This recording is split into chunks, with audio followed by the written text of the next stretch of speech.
এই যে হিয়ারিং বা শুনানিতে ডাকা হচ্ছে যাদের মিসম্যাচ আছে 2002 ভোটার তালিকার সঙ্গে, তো এটা নিয়ম কি? এটার পরিষ্কার নির্দেশ রয়েছে নির্বাচন কমিশনের। যদি কেউ অসুস্থ হন, বৃদ্ধ হন, যদি কেউ বিশেষ বিশেষ ক্ষমতা সম্পন্ন হন, বিশেষ চাহিদা সম্পন্ন হন, সেক্ষেত্রে তাদের বাড়ি যেতে হবে, হিয়ারিংয়ের জন্য তারা আসবেন না। কিন্তু দেখা যাচ্ছে কি, সোদপুরের একটা ছবি দেখা যাক। এনার নাম হচ্ছে নারায়ণ হালদার, 80 বছর বয়স, হাঁটতেই পারেন না ঠিক মতো। তাকে হুইল চেয়ারে করে শুনানি কেন্দ্রে নিয়ে আসেন স্থানীয় কাউন্সিলর। দেখুন, ভাবতে পারছেন?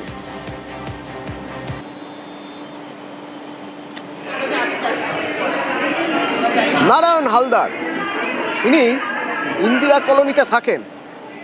এবার এখানে এসে কি হলো শুনবেন। সুবীর রয়েছেন আমার সঙ্গে সরাসরি। সুবীর, নারায়ণবাবু সুস্থ তো এখন? কি হয়েছিল তার?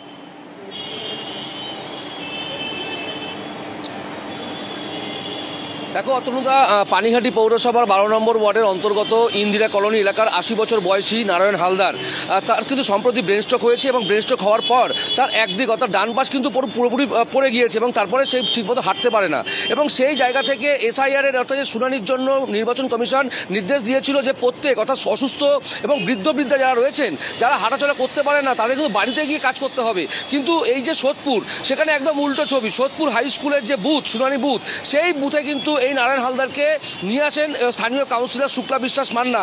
কেন নিয়ে আসলেন? তার একটাই কারণ, নির্বাচন কমিশনের নির্দেশকে অমান্য করে এই এলাকার যারা স্থানীয় বিএলও, যারা ইআরও রয়েছেন, যারা সুপারভাইজার রয়েছেন, তারা কিন্তু নির্বাচন কমিশনের নির্দেশকে অমান্য করেছেন এবং তারা কিন্তু তার বাড়িতে যাননি এবং শুনানির কোনো কাজকর্ম তারা করেননি। সেই কারণে বাধ্য হয়ে তাকে কিন্তু নিয়ে আসা হয়েছে এবং কাউন্সিলর তিনি নিজে স্বয়ং তাকে নিয়ে এসেছেন হুইল চেয়ারে করে। এবং এই জায়গা থেকে কিন্তু তিনি একদম নিরুপায় এবং সেই জায়গা থেকে তিনি বলছেন যে তিনি হাঁটতে পারেন না, তাকে হাঁটতে কষ্ট হয়, তাকে চলাফেরা করতে অর্থাৎ বাড়ি থেকে বিভিন্ন জায়গায় যাতায়াত করতেও অসুবিধা হয়। সেই জায়গা থেকে একজন এই ধরনের ব্রেন স্ট্রোকের রোগীকে সেইভাবে নিয়ে আসা হলেও সেই জায়গায় বিএলও ইআরও কেন সেখানে গেলেন না, এই নিয়ে কিন্তু প্রশ্ন উঠেছে নির্বাচন কমিশনের ভূমিকা নিয়ে। ধন্যবাদ। আমার ব্রেন স্ট্রোক হয়েছিল, তারপর বাপারা পড়ে যায়, যেদিন হাঁটতে অসুবিধা। ভোটার লিস্টে কি ভুল আছে যে এসআইআর শুনানিতে ডাকলো? কি ভুল আছে আমি জানি না। ওরা ফর্ম ফিল আপ করে দিয়েছি, ওরা করেছে, ওরা ছিঁড়ে দিয়েছে, ওরা আসতে বলেছে। সব করে আমার 2002 কোনো ভোট নেই, ভোটের কাগজ নেই। এছাড়া 2001 রেলের মান্থলি ওইটা আসে, কাজ করতাম তখন। এই আর Aadhaar card, mother card, I card সবই আছে, ভোটার কার্ড। হ্যাঁ, কি বললো? কি বললো যে কি দিতে হবে লিখে। কমিশন এর উপর তাদের আস্থা ভরসা নেই, কারণ কমিশন বলছে যাবে বাড়িতে, কিন্তু যদি না যায় তারা আতঙ্কিত, বিভ্রান্ত, যদি তাদের নামটা বাদ চলে যায়। তাই তারা যত অসুবিধা সত্ত্বেও তারা হিয়ারিং এর স্থলে আসছে। তারা জন্ম লগ্ন থেকে তারা ওখানে বসবাস করছে। তাদের কোনো কারণ বশতে হয়তো 2002 এর লিস্ট নাম নেই বা নির্বাচন কমিশন 2002 এর নাম তোলেনি, তাদের হ্যারাসমেন্ট এইভাবে করা হচ্ছে।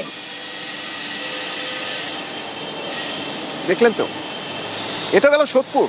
এবার একবার আলিপুরদুয়ারের একটা ছবি দেখাই আপনাকে। হাসপাতালের বেড থেকে সোজা শুনানি কেন্দ্রে হিয়ারিং এর জন্য, যন্ত্রণায় কাতর সেই অবস্থায় শুনানি কেন্দ্র পর্যন্ত পৌঁছে, আর ভিতরে না বাইরেই তার হিয়ারিং হলো। বছরের শেষ দিন, সেদিনও এসআইআর হিয়ারিং এর এই হয়রানি অব্যাহত। রাজকুমার আছেন আলিপুরদুয়ার থেকে সরাসরি আমার সঙ্গে। রাজকুমার, আমরা যে ছবি দেখছি, ইনি কে? নার্সিংহোমে ভর্তি ছিলেন, কি হয়েছিল এর? শুনানি হলো কিভাবে হলো?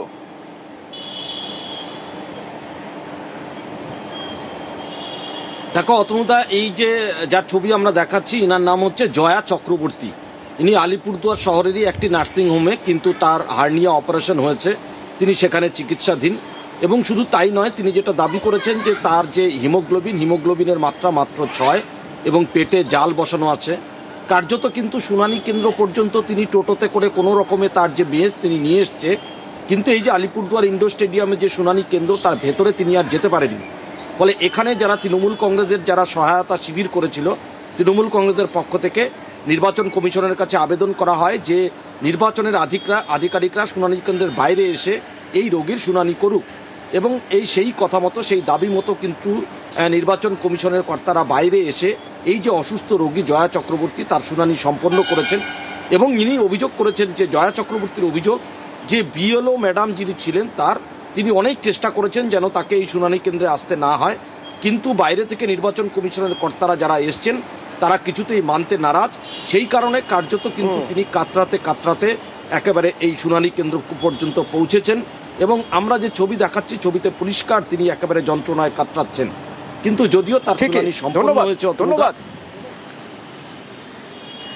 6 পয়েন্ট আমার হিমোগ্লোবিন, আর আমার পেটে নেক বসানো আছে, 3টা ফুটো আছে, প্রচন্ড আজকে ঠান্ডার জন্য ব্যথা, আজকে আর্থ্রাইটিসের জন্য এখন পা ফুলে গেছে, কিন্তু এরা মানে নাই, তারপর আসতে হচ্ছে। এসআই নিয়ে অভিজ্ঞতা যাই থাকুক, আমার একটাই বক্তব্য, পেশেন্টদেরকে একটু ছাড় দিতে লাগে, সুতরাং এগুলো হ্যারাসমেন্ট করাটা ঠিক না। মানে উনি ভিতরে ঢুকতে পারছে না। আজকে যদি ওনার কিছু হয় তার রেসপন্সিবিলিটি কে নেবে? নির্বাচন কমিশন নেবে। তার পরিবারের যদি কিছু হয়ে যায় তার রেসপন্সিবিলিটি নির্বাচন কমিশন নেবে। কেন আজকে এই অসুস্থ রোগীদেরকে হয়রানি করে এখানে নিয়ে আসা হচ্ছে? যে এই অমানবিক আচরণ বাংলার মানুষের সঙ্গে হচ্ছে, বাঙালিদের সঙ্গে হচ্ছে, আগামী দিনে বাংলার মানুষ এর জবাব দিবে। আবার ওদিকে পানিহাটিতে শুনানিতে হয়রানির অভিযোগ। আমার সঙ্গে সুবীর রয়েছে সরাসরি। সুবীর, কিরকম হয়রানি, কি অভিযোগ হচ্ছে?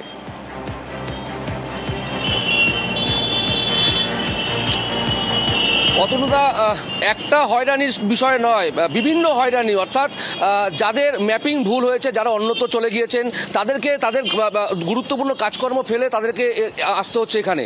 তোমাকে জানিয়ে রাখি, শুনানির যে নথি, অর্থাৎ যেই নথিগুলো নিয়ে আসার কথা বলা হয়েছিল, সেখানে কিন্তু তারা সমস্ত নথি আনার পরেও কিন্তু 13 নম্বর জায়গাতে লেখা আছে আধার কার্ড। সেই আধার কার্ড নিয়ে কিন্তু তাদেরকে ছেড়ে দেওয়া হচ্ছে। পাশাপাশি তোমাকে জানিয়ে রাখি, 1995 সালের ভোটার কার্ড থাকা সত্ত্বেও তাদেরকে কিন্তু সেই শুনানিতে তাদেরকে ডাকা হয়েছে। অর্থাৎ এই যে তাদের কাজকর্ম, গুরুত্বপূর্ণ কাজকর্ম, তাদের অফিস কামাই করে এইভাবে তাদেরকে আসতে হচ্ছে, সেই জায়গা থেকে কিন্তু প্রায় অনেকক্ষণ ধরে তাদেরকে বসিয়ে রাখা হচ্ছে, তাদের সাথে ঠিকমতো কথা বলা হচ্ছে না, তাদেরকে সেইভাবে ঠিকমতো জানানো হচ্ছে না। এই যে হয়রানি, সেই হয়রানির বিষয় কিন্তু নির্বাচন কমিশন এর বিরুদ্ধে কিন্তু সরব হয়েছেন যারা ভোটার আসছেন তারা, এবং এই ঘটনায় ক্ষোভ প্রকাশ করছেন তারা। পাশাপাশি ভোটারদের পাশে দাঁড়িয়ে সরব হয়েছেন স্থানীয় বিধায়ক নির্মল ঘোষ। ধন্যবাদ। আসলাম, কিছু বুঝতেই পারিনি কি কারণে রেখেছে। ওখানে শুধু আমার ওই আধার কার্ডটা কাগজটা নিয়ে জমা নিয়ে ছেড়ে দিচ্ছে, আর ওই ফর্মটা, আর কোনো বার্থ সার্টিফিকেট বললো না, কিছুই বললো না। বলাতে তারপর বার্থ সার্টিফিকেট জমা নেবে, কোনো কারণই বুঝতে পারলাম না। কেন, কি কারণ? দিন আনা দিন খাই আমরা, আমাদের একদিন টাইম চলে যাওয়া মানে আমাদের পুরো রোজগার দিন রাতটা উঠে গেল। বৃদ্ধাদের যেভাবে ডেকে নিয়ে এসে যেভাবে হয়রানি করছে, নির্লজ্জ এরা ভারতবর্ষের গণতন্ত্রকে, ভারতবর্ষ সংবিধানকে একেবারে এই ইলেকশন কমিশন একে ধ্বংস করে দেওয়ার চক্রান্ত করছে। এরা নামের ভুল, অমুক ভুল, তমুক ভুল, তার জন্য লোককে যেভাবে হয়রানি করছে, প্রকৃত ভোটার, বাস্তব ভোটারকে কেটে দেওয়ার যে চক্রান্ত করছে, বাংলার মানুষ তা মেনে নেবে না। হুগলির সপ্তগ্রামের স্বপন বাগদি আত্মহত্যা করেছেন। পরিবারের দাবি এসআইআর আতঙ্কে। আসলে শুনানিতে তার ডাক পড়েছিল, কাগজপত্র তার নেই, এবার কি করবেন এই ভয়েই নাকি তিনি আত্মঘাতী হয়েছেন।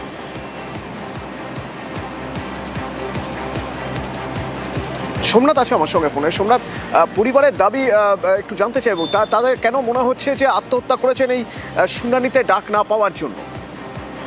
দেখো, পরিবারের দাবি যে তার ভোটার কার্ড শুধু ছিল, যে স্বপন বাগদি তার শুধু ভোটার কার্ড ছিল এবং আদার্স কোনো কার্ড ছিল না এবং কাগজপত্র ছিল না। আর যে জমির দলিল, সেই জমির দলিলও নেই। কেন, তারা দিনমজুরি কাজ করে, বিভিন্ন জায়গায় তারা কাজ করে, যারা যেসব মালিকের বাড়িতে কাজ করে সেসব জায়গায় থাকে, এবং দীর্ঘ কয়েক বছর ধরে তারা রেলের যে জায়গায়, সেই রেলের জায়গায় তারা ভাড়া, রেলের জায়গায় তারা থাকছিল, এবং যে কাগজপত্র, যে বৈধ কাগজপত্র, সেই বৈধ কাগজপত্র ভোটার কার্ড ছাড়া কিছু ছিল না। সেই কারণে কালকে এসআই এসআইআর যে শুনানি হয়, শুনানিতে যে কাগজ যাকে ডাকা হয়েছিল প্রথমে স্বপন বাগদি নামে অন্য একজনকে ডাকা হয়েছিল, কেন সেই বিএলও তার বাড়িতে কাগজপত্র দিতে আসেনি এবং তাকে ফোন করে, যখন তাকে ফোন করে সে তখন ভোটার কার্ড নিয়ে যায় এবং সেই একটা ভোটার কার্ড দিয়ে নিয়ে এসে তখন যখন বাড়িতে আসে, বাড়িতে এসে হঠাৎ একটা দুশ্চিন্তার মধ্যে ছিল। তারপরে সকাল রাত্রিবেলায় তার স্ত্রীর সাথে কথাবার্তা বলে সে দুশ্চিন্তা যে তার কাগজপত্র নেই, সে হঠাৎ করে সে রাত্রিবেলা সে সুসাইড করে আত্মহত্যা করে এবং এই পরিবারে জানাচ্ছে যে এসআইআর আতঙ্কেই তার মৃত্যু হয়েছে। ধন্যবাদ।